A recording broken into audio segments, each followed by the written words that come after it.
Imagine descobrir que uma das pessoas mais influentes da história talvez nunca tenha existido. Durante mais de 2000 anos, mais de bilhões de pessoas acreditaram e acreditam em Jesus de Nazaré. Mas existe alguma evidência sobre Jesus além da Bíblia? Será que historiadores da época realmente escreveram sobre ele? Hoje vamos responder essa pergunta usando documentos antigos, registros arqueológicos e registros históricos. Quando alguém pergunta se Jesus realmente existiu, normalmente existe um motivo por trás dessa dúvida. A principal razão é simples. Muitas pessoas acreditam que todas as informações sobre Jesus vêm exclusivamente da Bíblia. Como a Bíblia é um conjunto de textos religiosos, alguns imaginaram que ela não pode ser usada como evidência histórica. É justamente por isso que historiadores procuram algo diferente.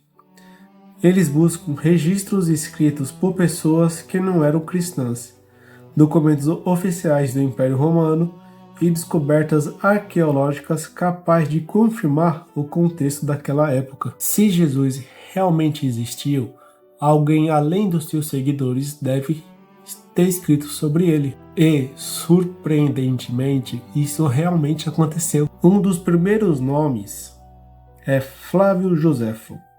Ele foi um historiador judeu que viveu durante o século I, praticamente na mesma época em que viveram os primeiros cristãos. Em uma das suas obras mais conhecidas, Joséfo menciona Jesus como um homem sábio que atraía muitos seguidores e foi condenado à morte por ordem de Pôncio Pilatos. Alguns trechos deste texto ainda são rebatidos entre estudiosos porque podem ter recebido pequenas alterações feitas por copistas cristãos séculos depois. Mesmo assim, a maioria dos especialistas concorda que Joséfo realmente escreveu sobre Jesus. Mas Joséfo não foi o único. Um dos maiores historiadores de Roma também deixou um registro surpreendente. Seu nome era Tácito, considerado um dos historiadores mais respeitados do Império Romano.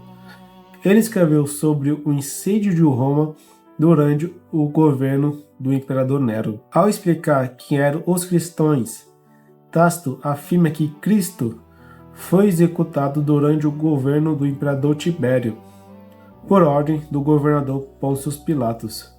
O detalhe mais importante é que Tácito não era cristão. Na verdade, ele via o cristianismo com desprezo. Justamente por isso, seu relato é considerado uma das evidências históricas mais relevantes sobre a existência de Jesus.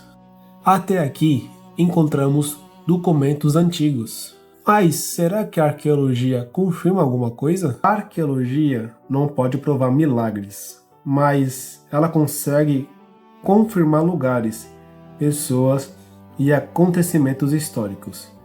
Diversos locais mencionados nos evangelhos foram identificados por arqueólogos. Jerusalém, Cafarnaum e Monte das Oliveiras continuam preservando vestígios daquele período. Em 1961, uma descoberta chamou a atenção do mundo. Durante as escavações em Cesárea Marítima, foi encontrado uma inscrição em pedra mencionando Pôncio Pilatos, o governador romano responsável pelo julgamento de Jesus, segundo os evangelhos. Além disso, moedas, construções e objetos encontrados na região ajudam a reconstruir com precisão o cenário político e social da Judéia no século I. Essas descobertas não confirmam a dimensão espiritual dos relatos, mas mostram que eles estão inseridos em um contexto histórico real. Então Jesus realmente existiu? Segundo a grande maioria dos historiadores modernos, a resposta é sim. Jesus existiu. Hoje há um consenso entre os historiadores que Jesus realmente existiu na Judéia no século I. E o verdadeiro debate não gira mais em torno da sua existência. A pergunta que continua atravessando gerações é: quem ele realmente foi? Um mestre? Um profeta? Um revolucionário? Ou exatamente quem afirmava ser? Independente da resposta de cada pessoa, uma coisa não tem como negar: pouquíssimas pessoas mudaram a história da humanidade de tão maneira como Jesus de Nazaré. E talvez seja isso o que torna essa pergunta, que se Jesus existiu, tão fascinante até hoje. Agora eu quero saber a sua opinião. Você acha que as evidências históricas são suficientes para provar a vida de alguém? Deixa seu comentário aí. Muito obrigado.